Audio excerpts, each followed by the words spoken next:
Hi, this is Kathy Fisher with Competition Plus Audio Magazine, and today we are speaking to Ron Capps coming off his victory at the Fram Autolite Nationals in Sonoma, actually first of 2011, and really nice to do it at home, Ron. Congratulations. Thanks, Kathy. Yeah, what a weekend. I mean, you always want to try to win when you got family and you got friends and all that, and or a sponsor if you're in their home, area. But to be able to do it near where I grew up, all my friends, all my family, it was crazy getting tickets. But I got to tell you, it's so much better to be able to celebrate in the winner's circle.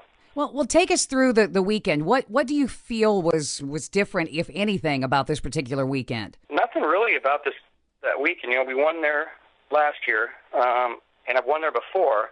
And I guess I felt, and I've told NAPA, we had a big powwow with NAPA, a month or so ago with the NASCAR team and us and all their new people that came on board. And I told everybody, and I never do this, but I kind of told them, hey, I know a win is coming soon. I'm not that I'm guaranteeing it, but I'm almost promising that a win's coming. That's how good I feel about Tim Richards and what he's brought to this team. So to be able to say that, which I've never gone out and gotten, said something that confident like that, because you don't know in our sport. I can go another 2 years without a win. And so when we finally did, it was so much relief.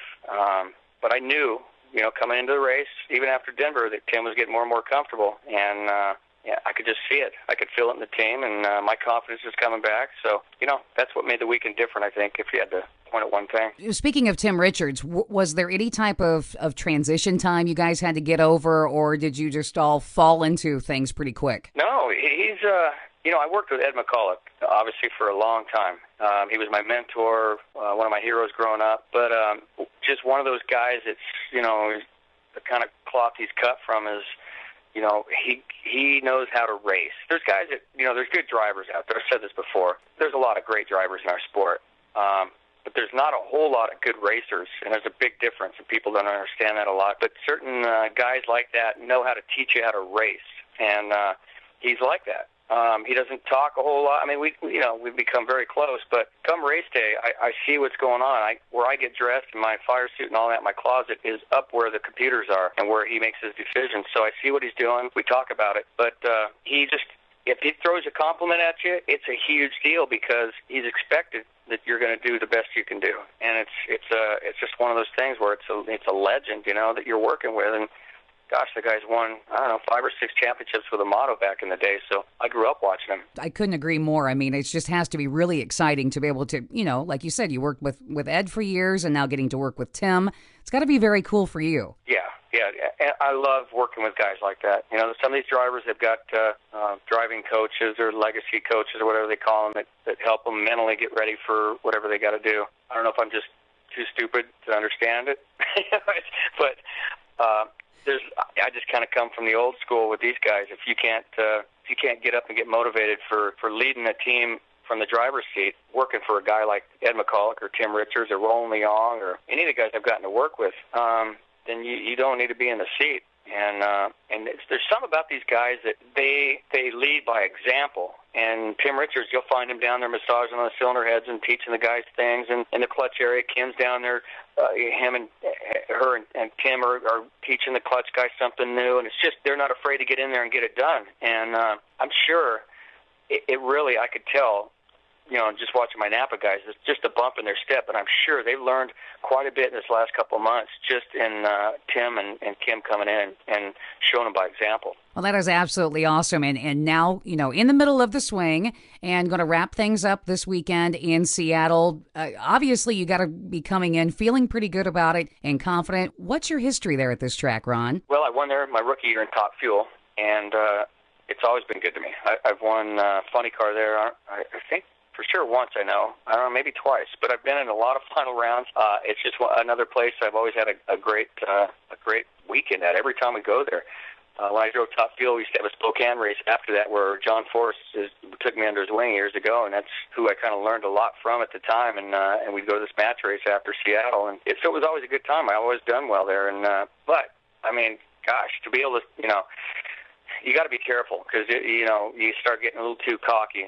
Snake always used to tell me when I drove for him, he said, don't drink your own bathwater, meaning don't read your press clippings or get too cocky. And I've kept that in the back of my head. You just, even though I've done well in the past, and our team has, it doesn't give you anything more than, what you got to go there and do the job. And that's what's great about our sport anyway. There's no provisional. So it's good to know that I've done well in the past. But again, come Friday, we got to show up and have a lot of focus. That's some really good advice that Don gave you. And that doesn't matter whether you're a professional drag racer, a sportsman drag racer, or what you're doing in any type of sport. That's a really good thing to keep in mind. Yeah, it's sometimes I want to go tell some of these drivers that come into the sport, they make a couple good runs or they win one race and their helmet size grows about 3. And you want to go over and kind of give them advice like I got from Ed McCulloch or Snake or Don Schumacher or whoever it is that I just hate to see guys get like that, And so I've always been pretty grounded, and I got a lot of guys in the pit area and around, even on other teams and guys I race with that would surely come over and slap me if they saw me getting that way. And that's a good feeling to have, knowing you got good friends like that. And so you just got to be careful. And like you said, it's in any sport, but especially in drag racing. We get guys that get out there and make a couple good races, and next thing you know, they're up on the screaming like John Force, like they're the next the next hot slice of bread. So yeah, I've kept that in the back of my mind for sure. Well, it's obviously worked very well for you. Now, are you looking forward to a break after the swing? Yeah.